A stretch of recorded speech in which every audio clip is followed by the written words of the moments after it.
Today we're going to talk about transition metals, specifically how we use them in writing a formula and also how we use them in naming a binary ionic compound. So go ahead and turn to page 4. We're going to answer these three questions starting on number 4. Okay, transition metals can have ions with varying charges. So if you remember, the transition metals are the metals in the middle of the periodic table. They're in groups 3 through 12, and they're also the bottom rows, the actinides and the lanthanides. And you need to memorize 2 for the test. So the first one you need to memorize is silver. Silver always forms an ion with a +1 charge. And zinc always forms an ion with a +2 charge. And so these two, they don't have varying charges, and that's why you need to memorize them, because you will not be given those on the test. So there they are, zinc +1, zinc with the +2 charge. And one way to remember this is aluminum has a +3, so I call this the stair step. So again, it's the 3, 2, 1. And since they're all metals, they all have positive charges. Okay, look at this and see if you can spot the pattern on A and B. Okay, so hopefully you paused the video and you have looked at that. But if you'll notice that this Roman numeral right here is related to the charge. And the same thing in this one. The Roman numeral is related to the charge of iron. So when we have a transition metal, that Roman numeral tells us what the charge is of that transition metal, because iron can either have a +3 charge or it can have a +2 charge. Okay, so when naming transition metal cations, you need to write the name of the element and then you add a Roman numeral to indicate the charge. So for example, if I have iron with a +2 charge, the way I'd write this is iron with a Roman numeral 2. And you can either put parentheses around it or you don't have to. I usually try to put parentheses around it. Another example is copper with this +1 charge. And so since copper is a transition metal, you would write copper with a Roman numeral 1 behind it.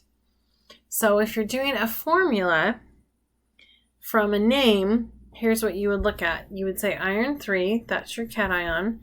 So it's Fe with a 3 positive charge, because that is indicating your charge, your Roman numeral. And then chloride is Cl with a negative charge, and so those don't cancel, so you swap and drop, and you get FeCl3. And here's an example of manganese, Roman numeral 4 phosphate. So we would do manganese with a +4 charge, because that matches the Roman numeral. Phosphate has a 3 negative. These don't cancel, so again, you would swap and drop. Okay, let's do some examples. So on page 5, let's go ahead and go through these. So first of all, number 1, what do Roman numerals represent in an ionic compound name? They represent the charge. Because again, most transition metals can have more than one charge, so we have to use a Roman numeral. Transition metals always form either cations or anions. And if you think about this, the key word here is metals. We know that metals form cations, and it is no different with a transition metal. Okay, let's go ahead and do 3A, B, and C. Okay, the first one is this copper 1 oxide. So copper 1 is your cation. Oops. And so your copper 1 is your cation, and so you have a +1 charge. Oxide has a -2 charge from the periodic table. These do not cancel, so you're going to swap and drop. So you're going to get Cu2 with an O. And that would be your formula for copper 1 oxide. The next one, manganese, that's a Roman numeral 4. So that's a +4 right there. Phosphate has a -3 charge. Again, you need to swap and drop. So you're going to get Mn3 PO4 in parentheses with a 4 on the outside. And copper, Roman numeral 2 oxide. that 2 represents a +2 charge. Oxide has a -2 charge. These just cancel, so you're going to get CuO. And that's how you would use Roman numerals in a transition metal. Let's do number 4.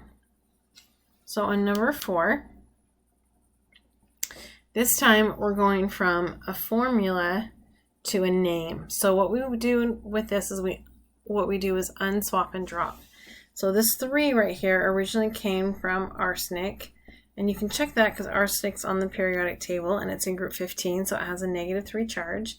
Notice there's nothing here behind arsenic, which means that copper was a +1.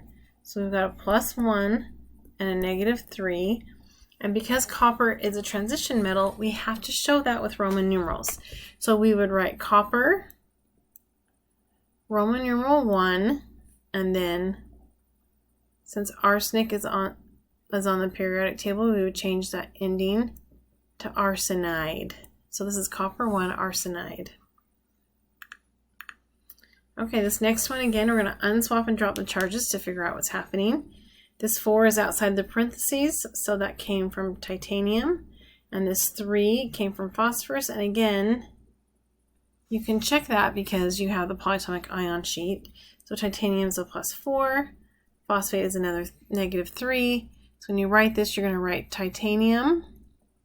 Oh, it's a transition metal, Roman numeral 4, and then phosphate is that answer. All right. Next example is Pb with parentheses around the NO3 and then a 3. So right here, if we unswap and drop, that 3 came from the lead. There's nothing behind the lead, so that means that was a -1. And again, you can check all the anions because they only have 1 charge on there. So lead +3, the nitrate's a -1. So now we write lead. Again, it's a transition metal, so we write a Roman numeral 3, and then nitrate is our anion in this situation. Okay, before we answer this question, I just want to make sure you're okay with Roman numerals. So these are what Roman numerals look like. You can either write them just a straight 1, or you can write them with the horizontal lines going across. So these are as much as you need to know. This is 1, 2, 3, 4 is a 1 with this V, because this V represents 5. So it's really saying that it's 5.